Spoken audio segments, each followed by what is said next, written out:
All right, Santo and Johnny, you know what time it is.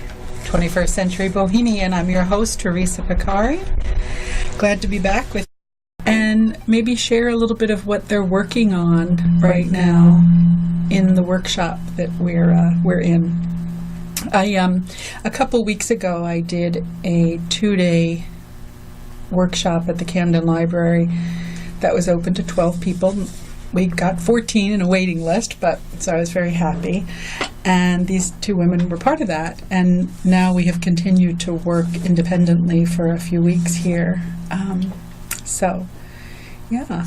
I invited a group, and I think in the coming weeks, there'll be some more people coming on. I did want to let you know that I'm tweaking this format after a year and a quarter or so on the air. I've decided one of the features I want to do with the format is to welcome my clients on to use this radio station, this program, as a platform. So Martha and Claudia are very brave in being the first to take the plunge. It's sort of like just jumping off the dock into a Maine lake in May or something, right? You just gotta do it. So, all right. So we'll sort of warm our way up to the reading.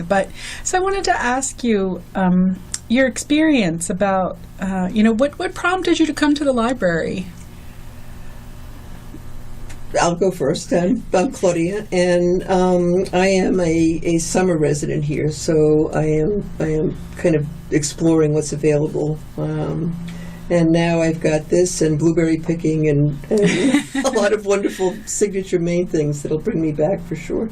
Have you been up here other summers, Claudia? I have. I've been here before, and it's kind of its own exploratory. But I was really ready to engage in a way of writing that I haven't done. I come from a long experience of commercial writing and advertising and journalism and publishing of one sort or another, book publishing. So we have similar backgrounds. Yeah, similar backgrounds to this. And I was looking at the Free Press, and there was a thing about this workshop at the Camden Library, and I just decided to say, okay, and the title of the workshop was very provocative. If not now, when?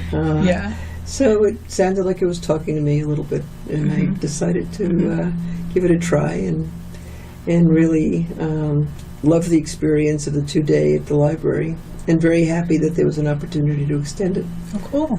Yeah.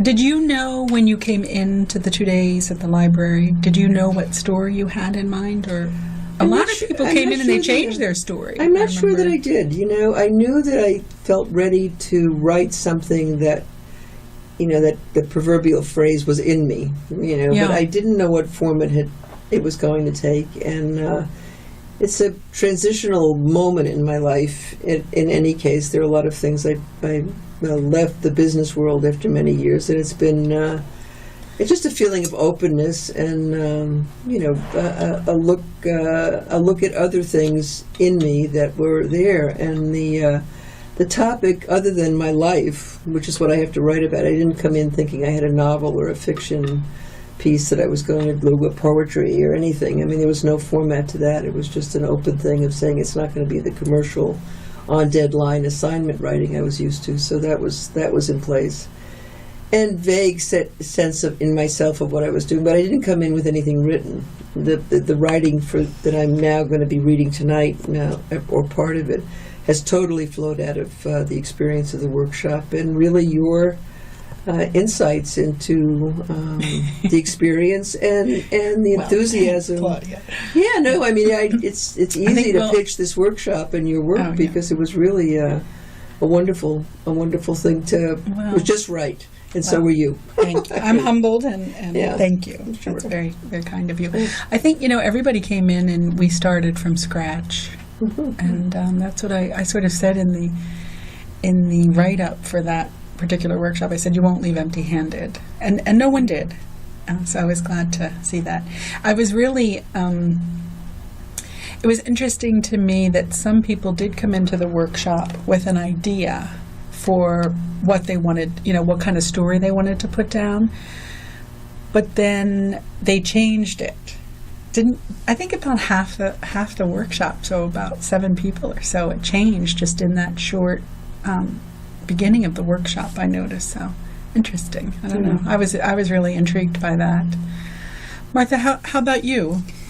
Well, I think that mainly I was interested in what you called it, because it's a very nice positive way to say, come on, if you've got it in you, come. It was I was intrigued by the beginning. I came in with poetry, with haiku, and it's turned into a whole different ball of wax. And we haven't even worked with your haiku. Yeah. Have you worked with it? Yes, I actually was going to integrate a lot of it into one of the parts I'm reading today about nature. Oh, great. So okay. I probably presented 4 or 5 of those, because I've got little comment cards about some of those. That's right. Things. You did but, begin to integrate it with your new piece. Yeah, your original new writing. Okay. But I also just wanted to say that you made it very non-judgmental. When I really like the process of people just acknowledging something when we're sharing and talking to each other about what they heard. And I've already edited one of the pieces. The piece I spoke about yesterday to the group, because I don't think it was my voice. I was kind of on this lofty place, and you were writing for the radio. You said yesterday. Yeah, in a way. So it's not called the radio story anymore, but it reflected people's comments, and I thought, okay, I'll just talk about or elaborate on those 4 things or 3 things, and that helped guide my writing. So I think I like the camaraderie and that non-judgmental acknowledgement we do. That's important to me, and so I'll let the listeners I'm going to fill you in a little bit. For those of you on the other side of the radio, for about 8 years, I was a member of something called Artist Conference Network, and that's a national group of artists, and I did that work in the Philadelphia area, and it's a coaching community, and about the only thing that would get you kicked out of Artist Conference Network would be to criticize another artist's work. And so the model they use is a coaching model. And I have adopted and adapted that to my own teaching and my own coaching work that I do with creatives. And one of the things that they use an acknowledgement, what they call an acknowledgement model, so that they're giving you so it's a way to give another writer feedback on their writing they've just shared, but without judging it or criticizing it or saying this is what you need to do better, or none of that. It's an acknowledgement model, and so hopefully that explains it a little bit, but it still gives you the opportunity to give and receive feedback. And what I did is, as each person shared, each of us would on an index card write an acknowledgement.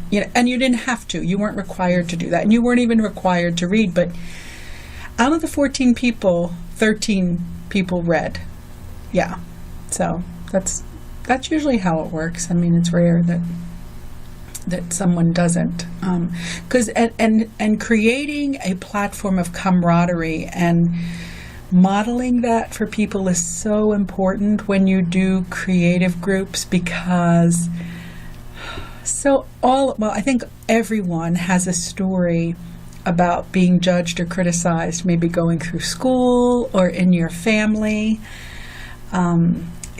Somewhere along the way, most of us have experienced that, and so I don't ever want that to be the case in a workshop that I'm running, and there's really no need of it, because when people, first of all, you can't come together with a group of strangers and think that you're qualified, right?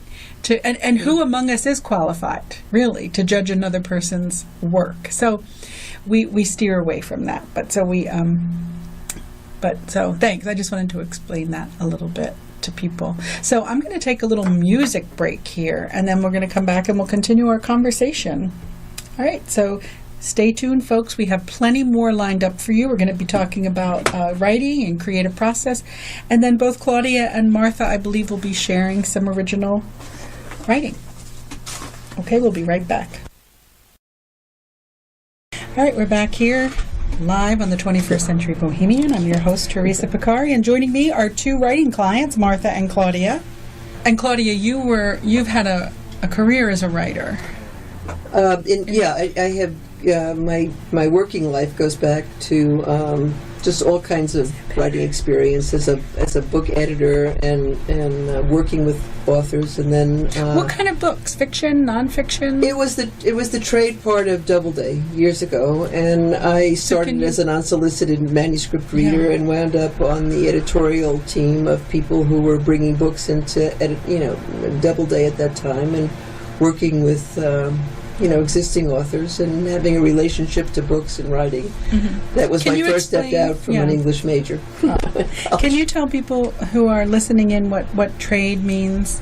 Trade is what you get in bookstores for most people's reading interests. It's fiction and nonfiction books that are going out to the regular consumer. They're not academic books. They're not literary. They could be literary, but the main association of the word is really to popular fiction and nonfiction, the kind of things that you'd see on the New York Times bestseller list in that kind of category. Those categories is trade, right?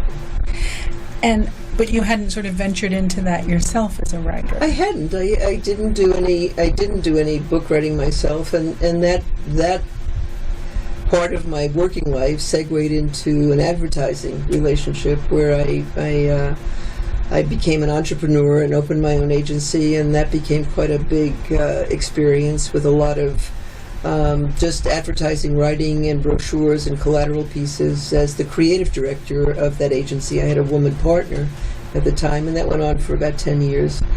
And that morphed into a life in community publishing. I was living with my family in a town on the Jersey Shore, and I'm currently from the Hudson Valley, and I've been coming to Maine for a few years now in the summer. Historically, a very strong roots for artists, visual artists in particular, in Hudson. In Maine? Oh, the Hudson Valley. In the Hudson Valley. Yeah. So I had a newspaper that I started in this New Jersey area, and that led to editing and journalism, and that morphed into magazine writing when I left that to go into another form of community journalism. And from there just was staying with those categories of community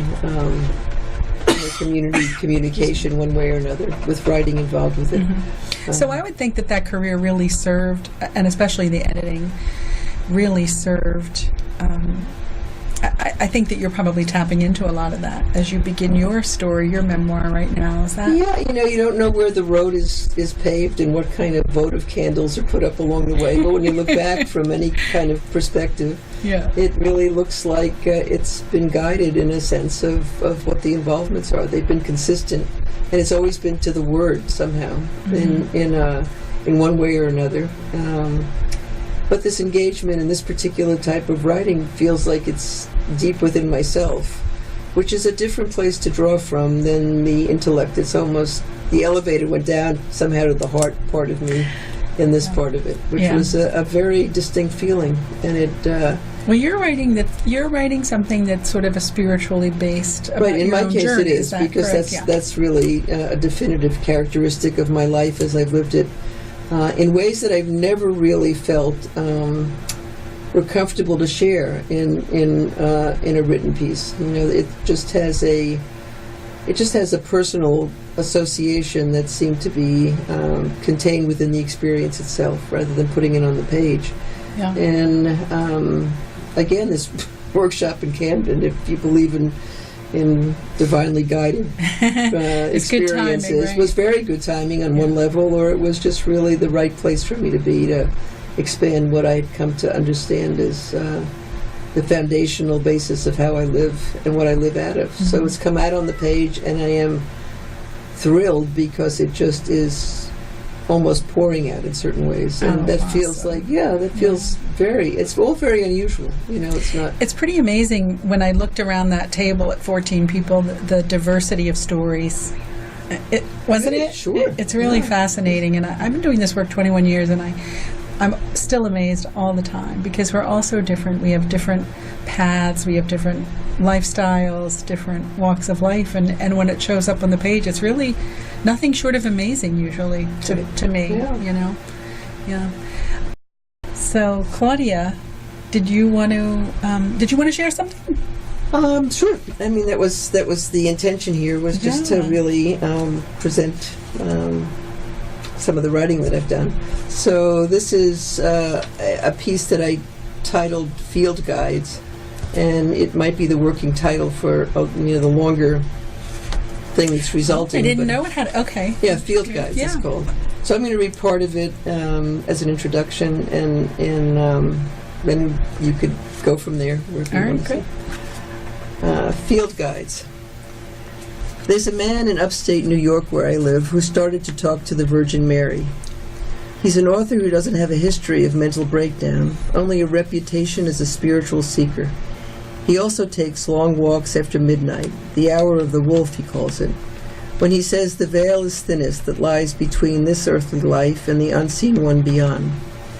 So when the Virgin Mary appeared in his living room a few years ago in the middle of the night, sitting at the end of the sofa, there was some context, but it was definitely still not ordinary.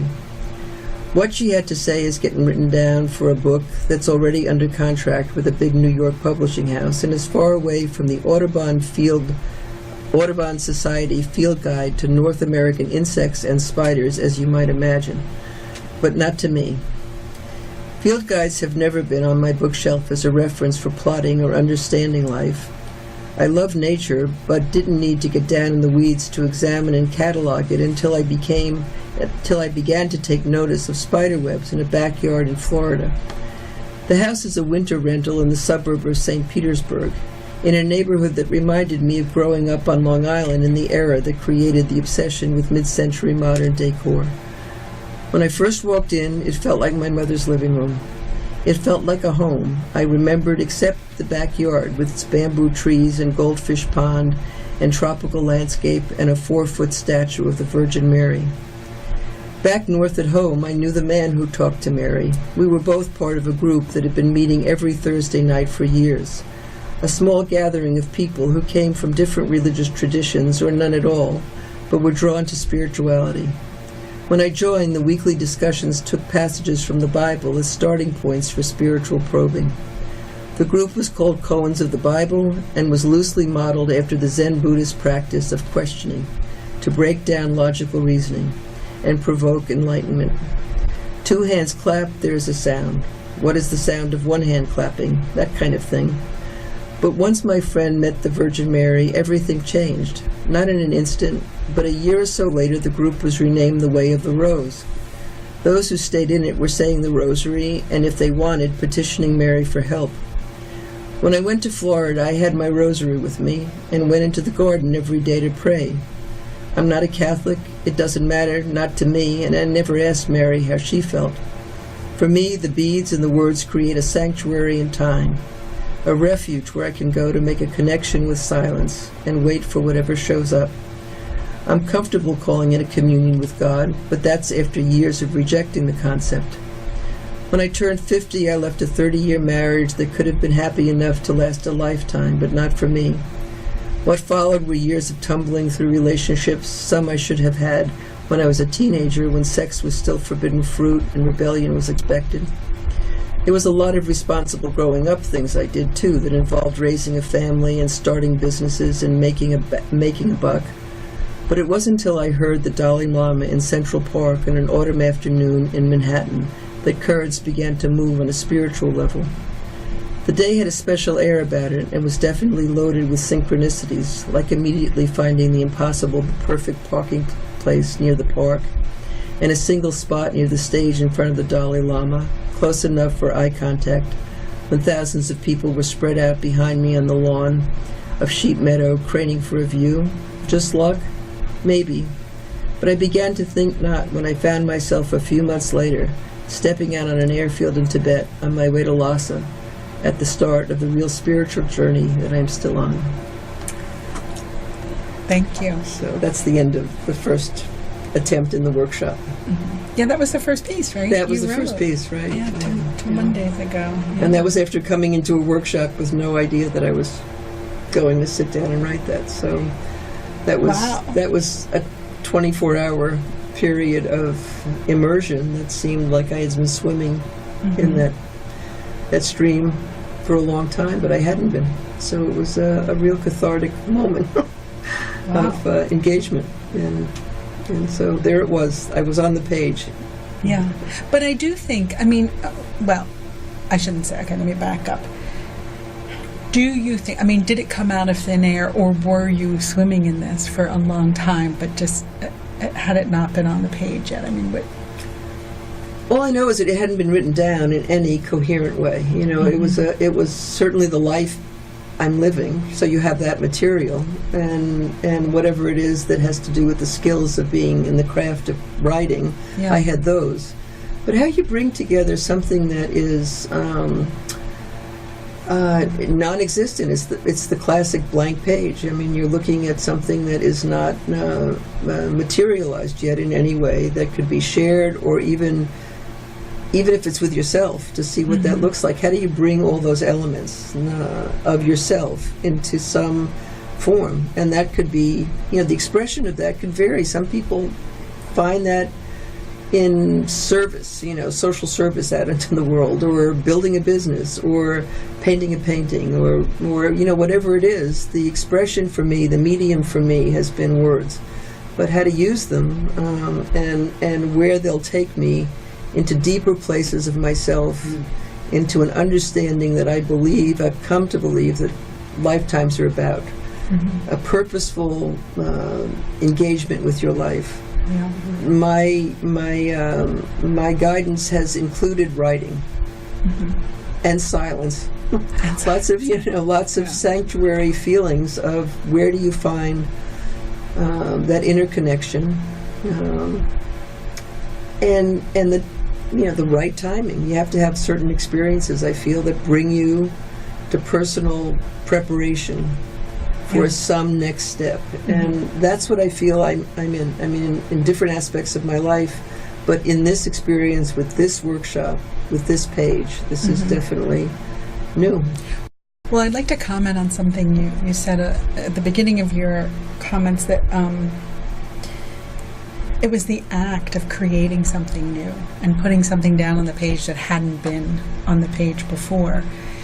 That there is, I don't know, there's a lot of words we could say, a magic that happens, there's something happens.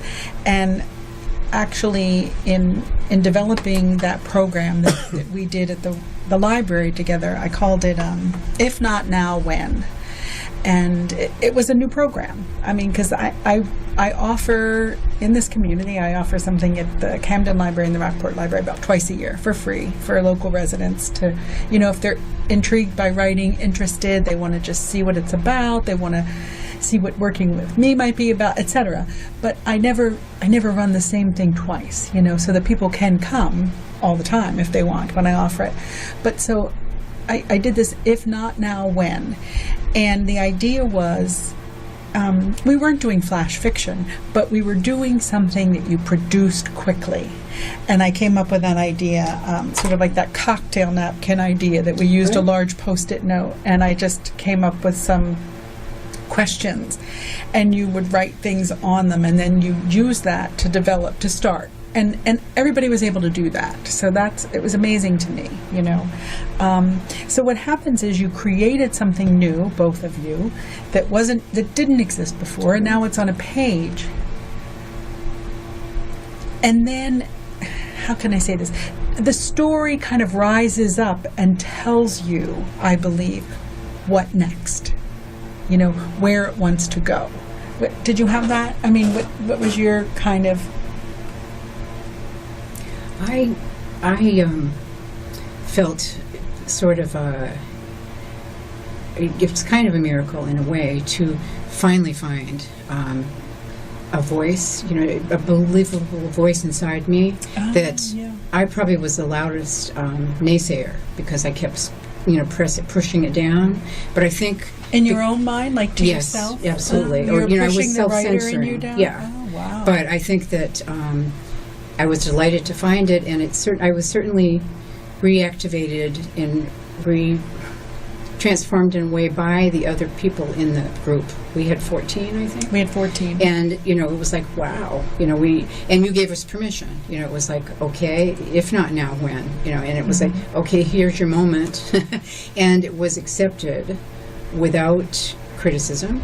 And I think we all, we bonded in a different way. And it's a very happy way, because I do think everyone has a story inside them. So it was just time to come out. Nicely said. Most people that I meet, they may not say to me, I'm a writer or I want to be a writer, but most people tell me they have a story that they want to put down. And it's really the rare person who doesn't have that or tell me that. I will say that. And I just want to take a moment here to talk about that, because so often people say, well, I'm not a writer, or I'm not a storyteller, or I'm not an artist, or I'm not all these things. They're not, but they're human. And humans, we are hardwired for story. Okay, so we are made to understand it. Our psyches are built to discern it and create it, and it doesn't mean that, oh gosh, I don't know. Think of who a writer is that you most admire. It may not be that you write like that person's style or whatever. But here's what I want to say is that if the story is truly yours and you write it from a place of honesty and truth and passion, you're going to write that story as well as anybody else can, right? Because it's your story. And I truly believe that. So I'm just going to say that a lot. A lot of people do. They want to tamp down that, and they want to bring their inner critic out, and so I'm just looking at the clock, and it's about 8 minutes of, and I know that, Martha, you have to depart around 7, so I was going to invite you to read another piece if you wanted. I will start with the haiku because I found it. Oh, great. And then just a little bit about what I have done or learned to do with children, mostly kindergarten through 5th graders. Walking to a clear blue sky, poetry swirls around the trees and out of the soil, contented to absorb, feel, and watch the evolving day. I thank nature for her boundless gifts. That will probably be in a chapter 1 or 2. Okay. When did you write that, if I might ask? Oh my goodness, probably 2008. Oh wow, a long time ago. Yes, okay, I didn't realize it was that long. And that's why I'm really happy that most of my poems are about seasons, because I started writing them probably 2006 or so. Okay. So, are you ready for the bookmark? Yeah. Okay. Yeah. You have 5-6 minutes. Yeah. Okay. My reentry began after the first month to the classroom in January of 2018. In February, after that first month of winter, I started bringing in bookmarks I had made. Sometimes I used them as a reward system. At the end of the day, I brought them to librarians who generally do not have large budgets for extras. Before long, my production increased from 20 to over 100 bookmarks a week. I made tall ones, curvy ones, dull or brightly colored, Smokey the Bear bookmarks, glittery pink and purple, old postcards or funky paper ones, lobsters, flowers, trucks, dancing girls, mermaids, hot dogs, and sharks. I then began to branch out and volunteered to make felt picks for one music teacher's stash of 20 ukuleles. And I guess I'll stop right there. It goes into the woods after that already. Are you sure? Yes. Okay. Well, thank you. Yeah. But that piece you developed in the workshop at the library, because all the the pieces you share. Yeah, it's just the haiku that was created earlier. I think that must be rewarding though, to create something a while ago and then sort of bring it forward and find a new use for it. Yes, yeah, that was really fun. Yeah.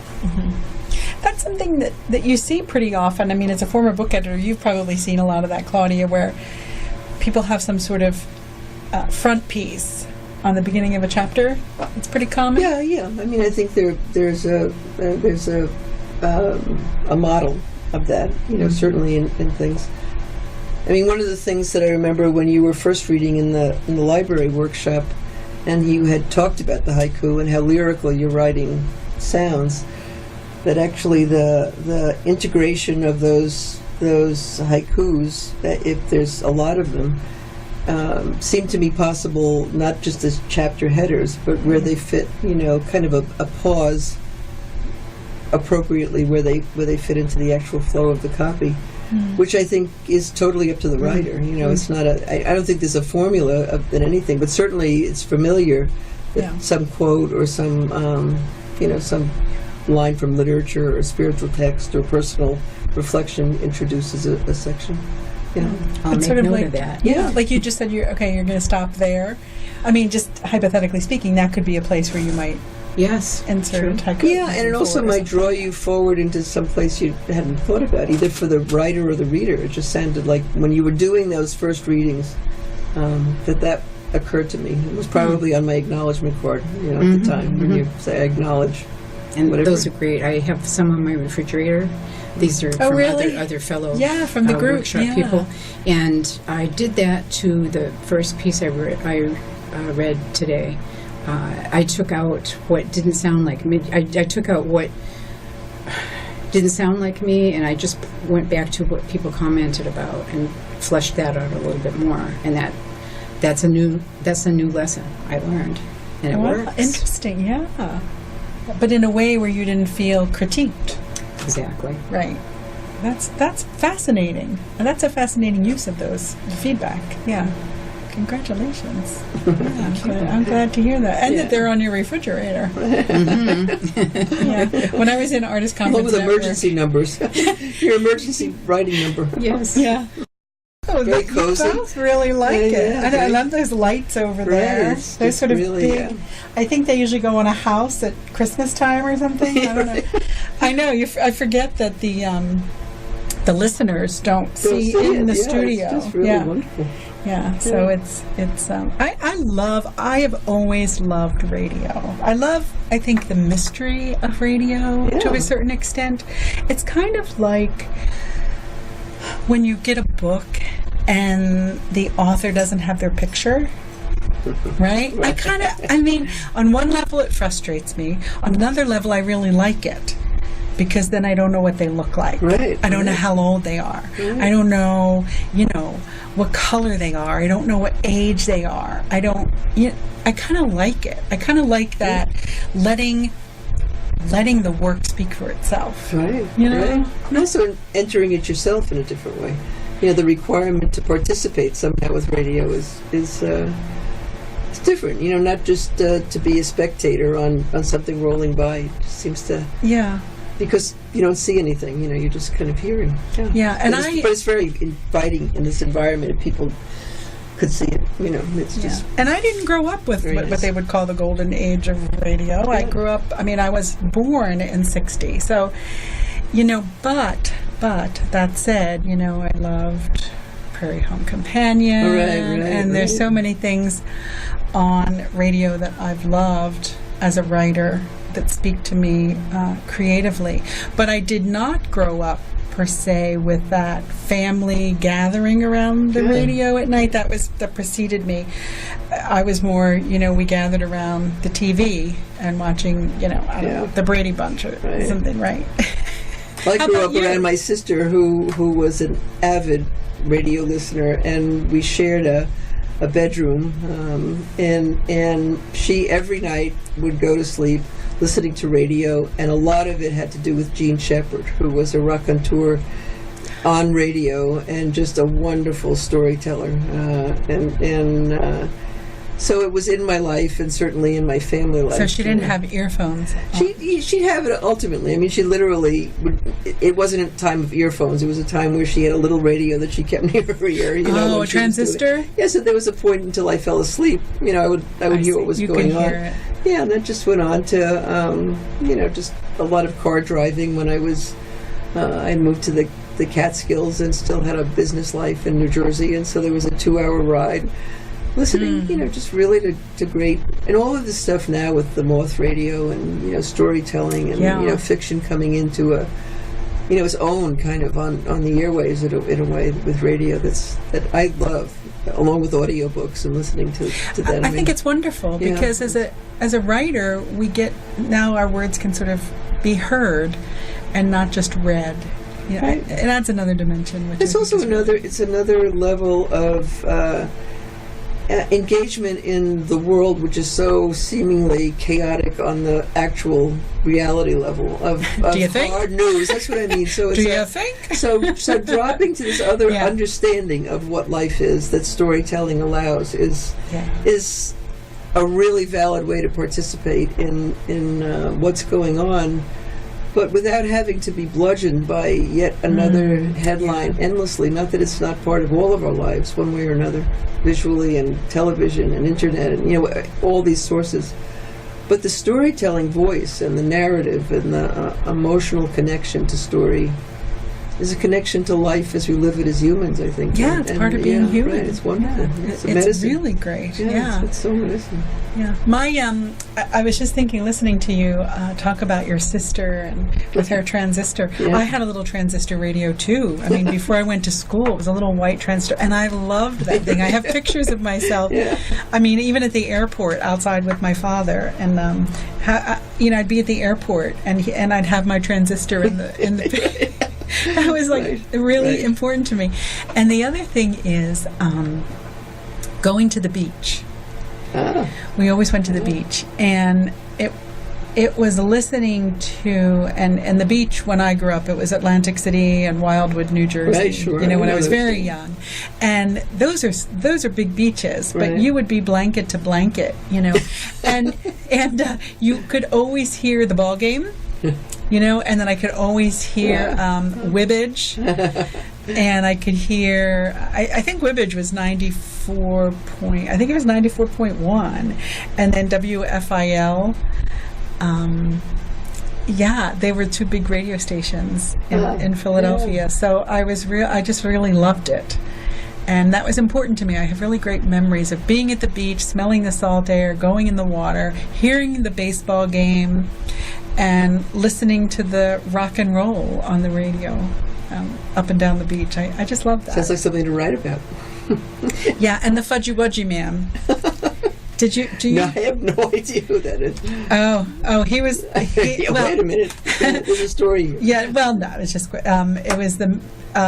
Instead of just the truck pulling up to a street and ringing its bells, they had men who would haul these huge coolers of fudgicles and creamsicles and cones, and they were called the Fudgy Wudgy Man. And that's Wildwood and down in the Atlantic City. Atlantic City, yeah. Oh. And so that they would then come on, they'd probably drive, and then they would come on to your particular beach, and they'd go, Fudgy, they'd yell, Fudgy Wudgy. And they were always these big men, and I always felt bad because it was always hot, and they were sweating profusely. And carrying coolers. And carrying coolers, and it made me a little nervous, actually. They could keel over or something. But, and then so you ran up to the Fudgy Wudgy Man with your, your change and got your fudgicle and creamsicle. To the sound of music and baseball on the blanket near you, right? Yeah. Right. Yeah. And I think there's something special about listening to a baseball game on the radio. I'm actually not I've been to plenty, and I'm not a huge fan of going to the baseball game. But anyway, I digress. Yeah. All right. So, would you like to share something else? Well, the second day of the workshop, I came back with a second piece that just continued from the first, and it is what I'll read now. Okay. And then end, and then there's more after that, but I'll end with the second day's installment. According to the Audubon Field Guide, there are 75,000 named species of spiders worldwide, and more than 4,000 of them living somewhere in North America. There was a time that kind of information, never mind the full-color photo plates that go with it, page after page, would have had me shutting the book as fast as I could before I had to look at them. I was not interested in finding out one iota about spiders until one morning in Florida this winter when a certain slant of sunlight illuminated my backyard. I'd gone into the garden before breakfast to sit in a wire mesh chair in front of the statue of the Blessed Virgin. In the contemplative space behind my closed eyelids, I said the Lord's Prayer, prayed the Rosary, and offered gratitudes for my faith, my family, my friends, my community, my health, and my well-being, a daily devotional list of my own making that let me gather my blessings and catalog them for easy reference. Thank you, Mary, for this time with you, I said into the silence. Thank you, Mother, Father, God, for, and then let the memory of the most recent moments of grace flow in. When I opened my eyes, the garden had been transformed. Shimmering spider webs had woven the garden landscape into a fabric of glistening threads. Typically nocturnal, most spiders will build their webs at night, I would discover. The webs had already been there when I sat down, but I hadn't seen them. Months later, on vacation in Maine for the summer, morning dew had worked the same magical reveal. The handiwork of funnel weavers, those spiders that make low-lying webs close to the ground, were scattered everywhere, dozens of them, thrown across the lawn like delicate lace doilies. There's still no way I know for sure when spiritual insight will happen. Those moments when a ray of enlightenment is given and something really important is learned about why I have this human life at all. But I at least have come to recognize the signals. Like synchronicities, repeated encounters is one of them. The same thing showing up over and over again, maybe tweaked, but definitely related. People, experiences, words, spiders. It was time to pay attention. When Mary first took a seat in my friend's living room, she had black electrical tape and an X across her mouth, sealing her lips, preventing her from speaking. In his account of that night, my friend just reached across and removed the tape, and they've been talking ever since. It's a private conversation in the sense that he's the only one who can see or hear her, but she's made it clear that her words and messages are for everyone and meant to be shared. The internet makes it easier. The first meeting happened in June 2011, and now there's a Way of the Rose Facebook site with more than 1,000 followers. Early on, weekly emails with the subject line, Our Lady Speaks, went out from my friend and his wife, who transcribed Mary's messages, and they were sent to a handful of people in the original group that included me. I have 38 single-space pages of what Mary has to say, and her advice is still coming in through my friend and going out to more and more people. She appeared now, according to the transcripts, because we humans can't be left to our own devices, not anymore. Once again, we've marched ourselves to the brink of extinction, and it's time for help with a capital M. She didn't mention spiders specifically, but her direction is clear that we should look to nature for company and instruction while she takes care of things. She says, quote, "That which you call the inner world lies fully revealed before you," was one piece of advice. It is spread out over the whole earth, and you do not see it. If you ask them, even now the animals would show you the way. If you followed them, the trees and the grasses would take you home. The homes you now live in are fortresses, but an army is coming that will tear everything down. I never thought about spiders and how they spun their webs, how they came coated into the with the incredible engineering skills that allowed them to build such complex structures and turn out a perfect job every time. A creature the size of my pinky nail can spurt silk thread out of its butt, well, not really its butt, but close, and mass-produce what amounts to a death trap. So what's this born predator got to teach me? What truth might be revealed about the inner world? What webbed pathways are spiders making in the trees and grasses that would take me home? Thank you. So that's the second installment. Mm-hmm. Right. So I have a question about spider. I mean, did it just did it? I mean, how was that? How did it come to you? Did you just? I mean, obviously you've had these experiences, but how did this idea to write about the spider as this sort of dominant element and a sort of metaphor for what's going on in general in your overarching story? Well, as I said in the piece that I wrote, I've gotten to recognize when there's a repeated experience that's kind of a knock on the door of my soul kind of thing, and it was the matching of the timing of this when I came to Maine and seeing these spiders on the lawn in the same kind of awe-inspiring, eye-opening way that I had experienced in the Florida backyard in the winter, and that matched with the synchronicity of the workshop. It was just one of these coming togethers of elements of my life that meshed into the experience of looking to what that meant and how does my spiritual life really work, you know, in the privacy of my everyday. How is it that I have this as an underpinning that I'm so conscious of, not having grown up with that as a big definer of my life until many years of a lifetime, not into the eons that could go on either side of it. But it was just one of those recognitions that there was something going on here, and that made me stop and think about what is this in relation to me and the message from Mary, which I read and I take in. It's not my marching orders by any means, but it was the realization that nature as the classroom, which is, you know, not new certainly to Mary's communications, but the specificity that she brings up nature and these messages are going out in greater volumes. That was only the quote of one. Is that there is already help here to look out into. Yeah. Well, I'm doing the bigger work of correcting yet again a broken covenant with God, so to speak, if you're a biblically oriented person. You know, this is Mary's perspective. Mary's perspective is, and that's part of what sounds like the message she's sending us to.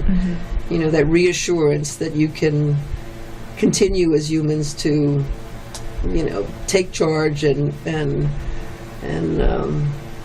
think you're going forward, and then look around you and see what we all see. And I don't have to catalog, you know, what the headlines are talking about on an ongoing basis, but you know that there is another dimension here that is being paid attention to, and that an exposure to that can be had by everyone. Yeah. Well, thank you. I think Claudia, we're going to take a little music break. Sure. Yeah. And we'll be back in just a few minutes. Stay tuned.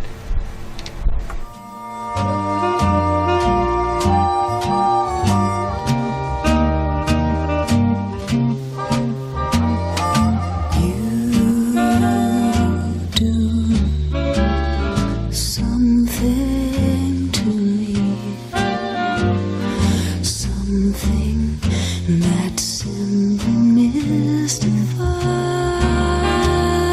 me.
do, that mood do, that you do so well. For you do something to me that nobody else can do. That nobody else can do.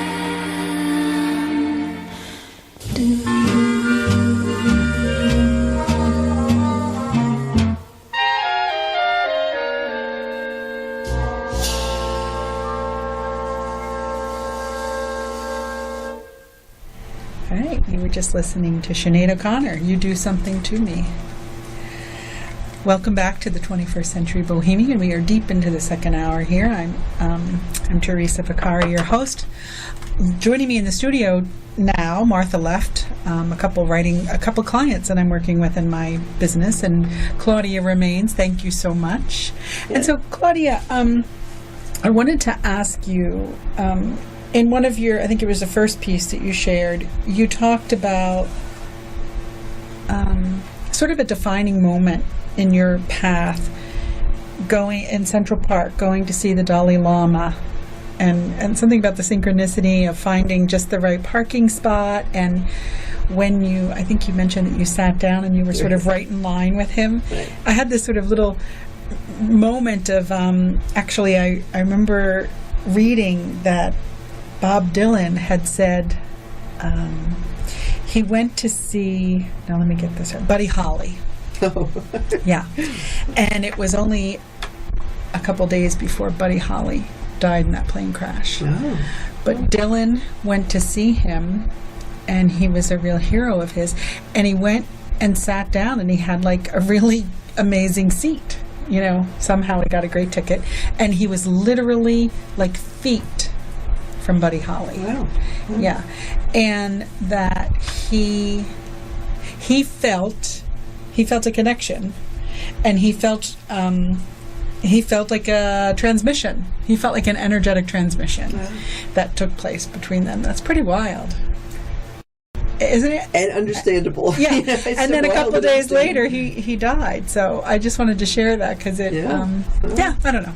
So I wanted to ask you about that sort of defining moment for you, if you wouldn't mind. It was, talking about it was a pivotal moment because I had no Buddhist background, and in certain ways the decision to even go to this event of him coming to Central Park to speak and kind of give a teaching was not my typical way of spending, leisure time, and everything then right. So everything about it had a, gee, that's funny that I'm going into Manhattan to listen to the Dalai Lama and all these synchronicities that then happen.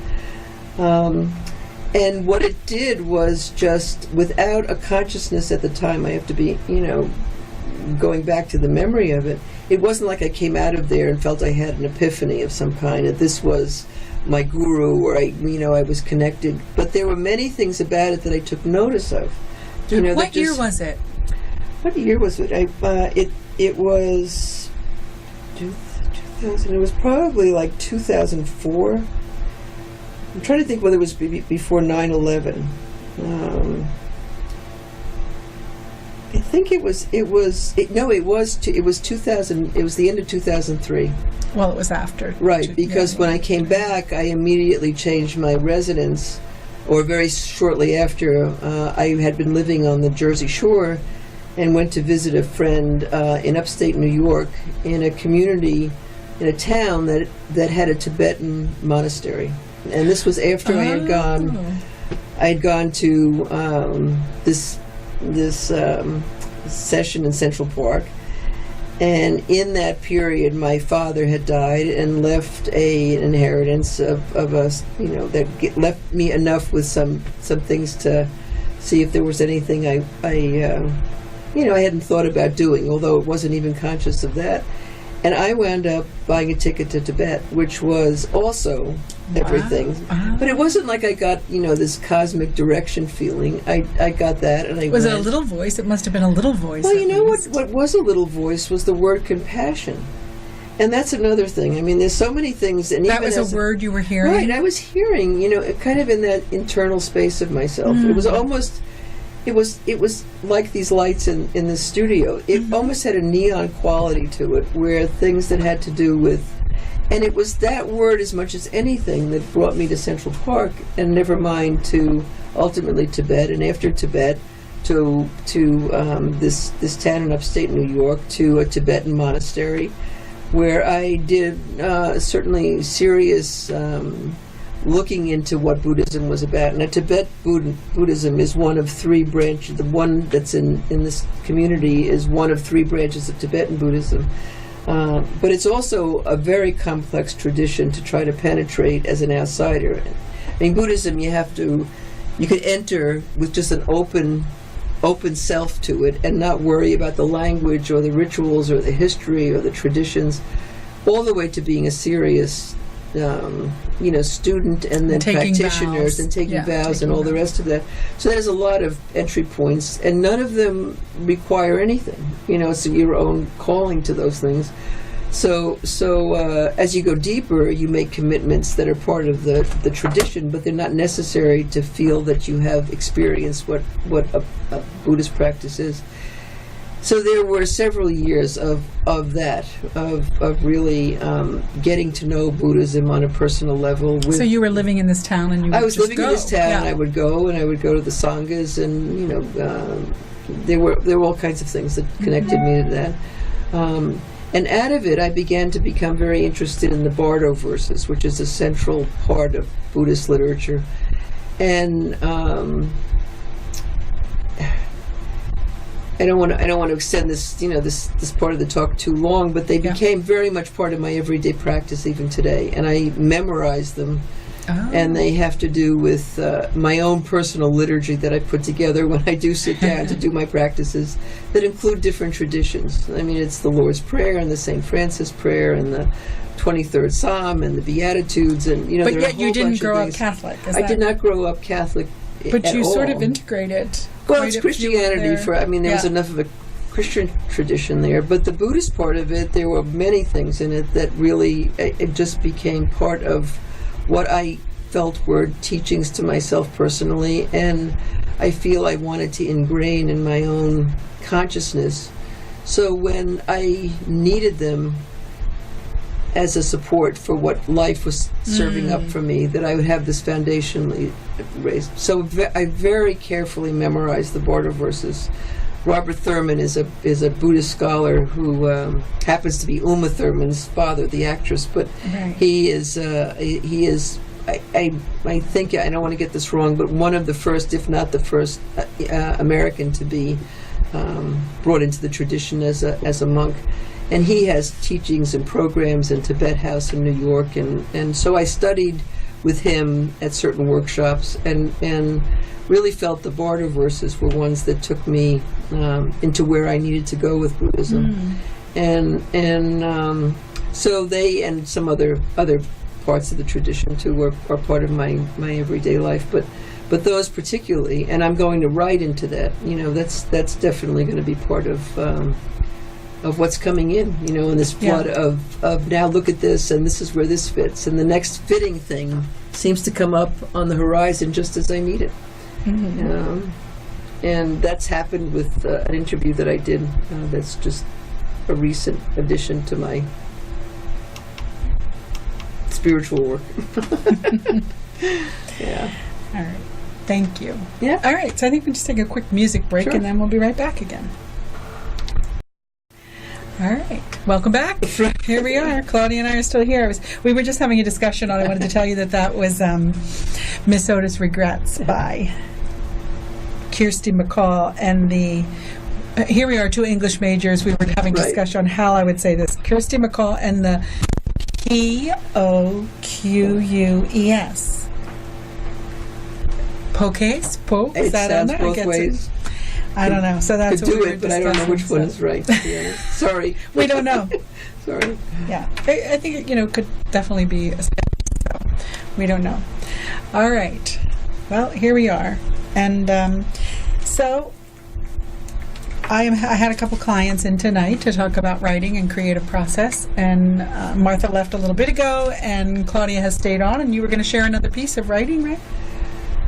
Well, the last piece that I was going to bring in was something that was the request in coming into this session of something that happened in the course of the writing experience, which was really unexpected and an exciting moment for me, because it wasn't something that I had thought at all about until a few days ago. And it also was much broader than my own experience, as I had come to understand as the important places that I would be writing. Mm-hmm.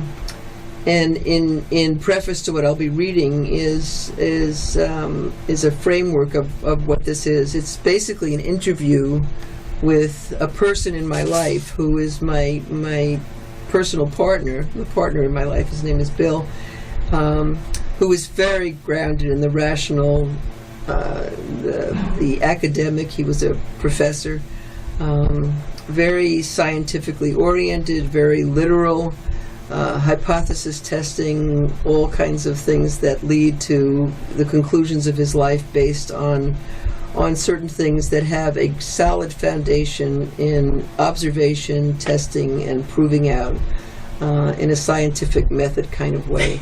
And into this relationship, I walk with all of these things that are so antithetical to his way of being. In a relationship that opposites attract, Claudia. But it's the kind of opposites where the reality of living in that space, when my spiritual life is a personally defining thing, among other things, and because of the way I look at things, and look at things as happening in my life that are just continuous teachings of one kind or another, that I knew I was in this relationship with a framework for a classroom, that I had a lot to learn about relationship, for sure, and myself. And one of the things that it's required of me, which is not a muscle that I really had found myself exercising that much, was to articulate my faith in something greater. Okay.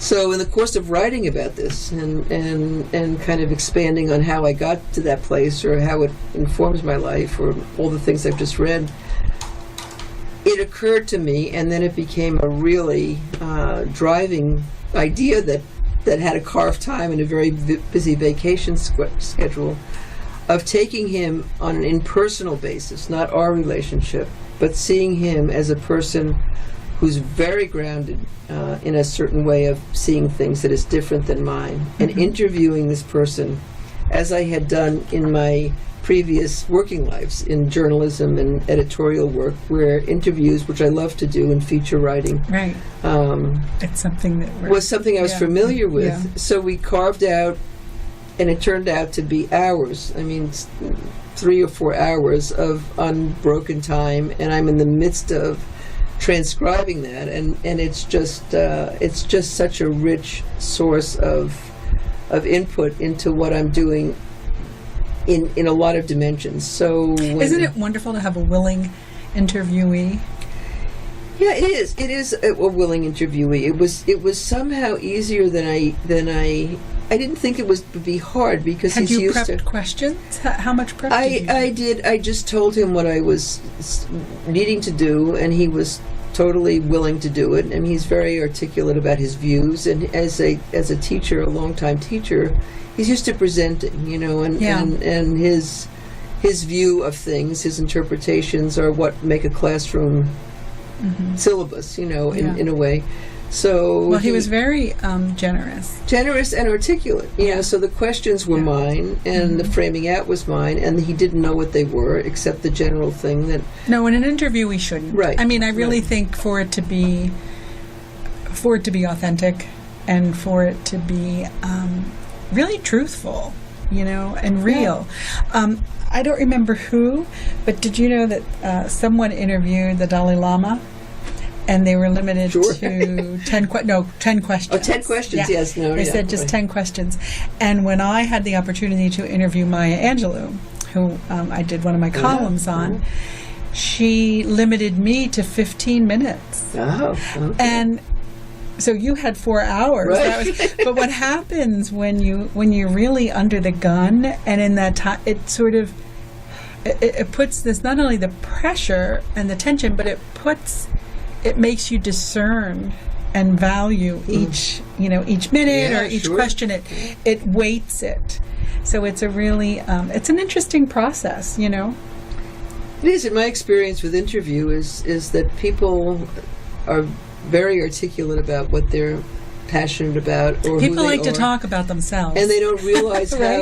how it can transcribe into a very readable commentary or whatever, whatever the form is going to take. But so I was really hoping it would be longer and not driven by deadline, which is what I'm trying to leave behind in my life anyway. Yes, and step into. So it wasn't 10 questions. Would you answer them? I mean, I had questions going in, and then questions grew in somewhat a little bit out of the interview itself. But I knew there were 2 parts to what I wanted to do, and what I have here is just extractions from these tapes that seem relevant to my process as a writer, and just interesting to hear. And I was invited to do this part of it, so I wrote the interview to add to the experience of what it is to be a writer in your workshops. All right, thank you. Okay, so they're not long, but there's 2 parts to this that I thought were relevant and would make sense in reading. And the first question was, your view of life is that you were born without a previous experience of any kind, have a certain number of years that become your lifetime, and it all ends when you die. Is that correct? Bill's answer, yes, that's correct, basically, but there's a whole question of germplasm, and what brings it to that, the question of tabula rasa. Is my life a blank slate? Yeah, I'm a blank slate, except the slate has content. The content that comes to my life is the set of mechanisms, the biological mechanisms that have survived through eons of evolution. Certain chemicals were best, one with the other. Certain organs were best, one with the other. Certain relationships seems to be genetically potentiated. I think in another way, fish swim, birds fly, people speak. Those of us over the years switching from ape to primate humanoid, those of us who have had the ability to communicate beyond signs had an evolutionary advantage. So I think we're probably driven in some way to use symbols. I think those symbols, once you start using them, then you're involved in cultural evolution, and that's where we switch from basic biology stuff to cultural things to cultural evolution. If I take your previous question about a previous life and an afterlife, you must be thinking of some spiritual entity or some physical entity, which I have no idea what that might be, which encapsulates previous lifetime memories, feelings, experiences, karma, whatever you want to talk about. Mm-hmm. And that, however, we live our lives on earth here, they're written down on those scriptures in the sky, and they serve to lay the foundation for the next incarnation of our spirit. I don't have any idea what that's all about. So in that first question, his answer had his view in his language that gave me something to work with in looking at what I need to write. That's a long answer. That's a long answer, and he's a long answerer. And his has the, when he is exploring his own thinking, it is an open thread that he needs to follow to get to what it is he really wants to be saying in most cases. So I was prepared for the long answer. Are most of his answers long?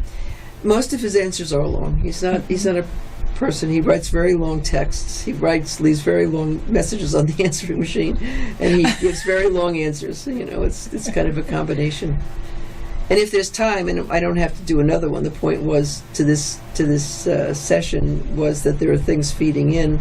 But there was another question that gave more of a personal experience in his life that had the potential of being a spiritual reveal versus a something logically thought through, and the way that answer came out had a different tenor to it that would be fine to read, but it's not necessary. I mean, it's said here that this interview happened, and it's up to you. I mean, I could take a quick music break, and if you want, I just don't know how your time is. No, my time is good, and I think. Okay, I'm going to take a quick music break. Give your voice a break, and then we'll come back and you'll share one more piece. All right. So we will be right back.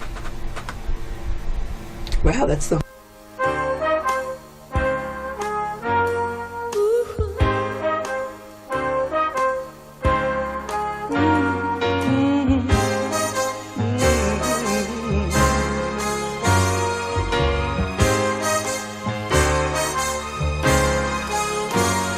With a million neon rainbows burning below me, and a million blazing taxis raising a roar,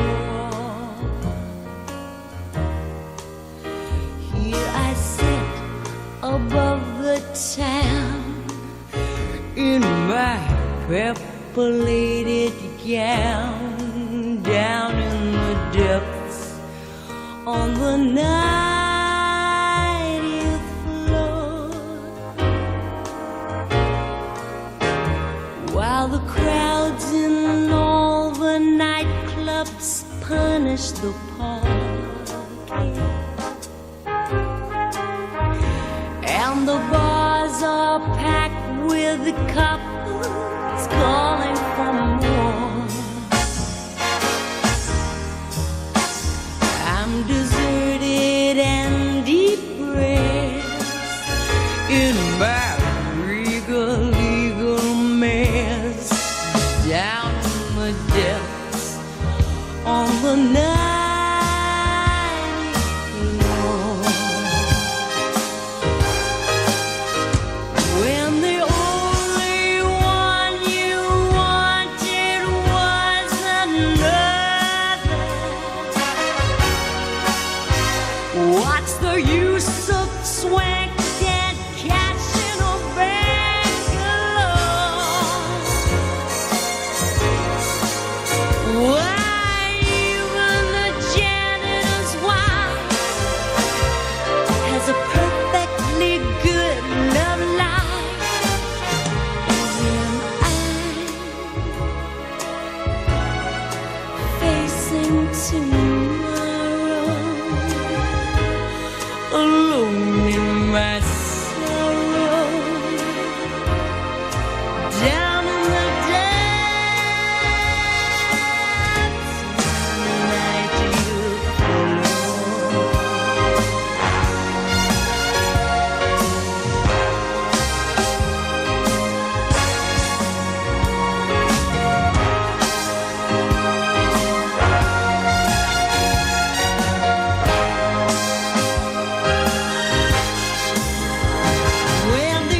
right, and we are back. Wow, coming up to the end of the second hour here.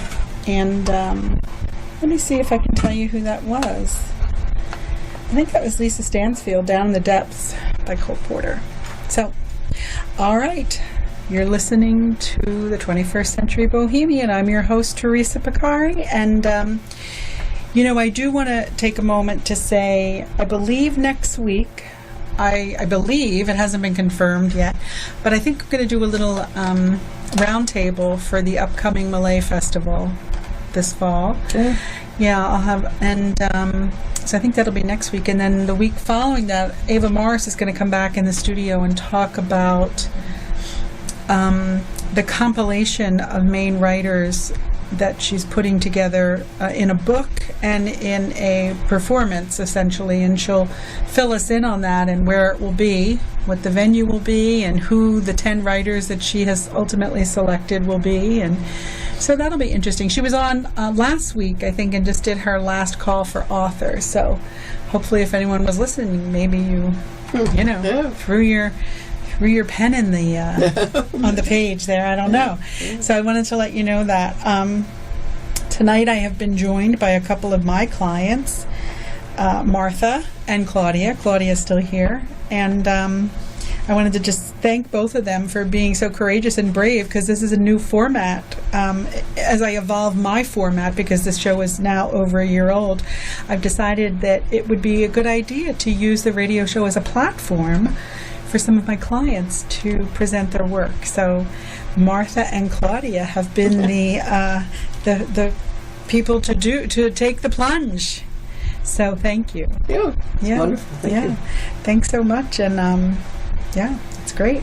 I wish you didn't have to leave. You're going to go back to the Hudson the Hudson Valley, Hudson River Valley. It's another beautiful part of the East Coast. That is beautiful. And has all the seasons and all the and a rich creative history for sure. Yeah, it certainly has got that, and I am sure this has launched me into something that is going to take me places I can now go, thanks to getting the send-off from me. Yeah, it's very nice. Exciting, it kind of served, and even the coming on the show, which is also a new experience, as new as the did you say you'd never been on the radio before? I had never been on the radio in this kind of situation.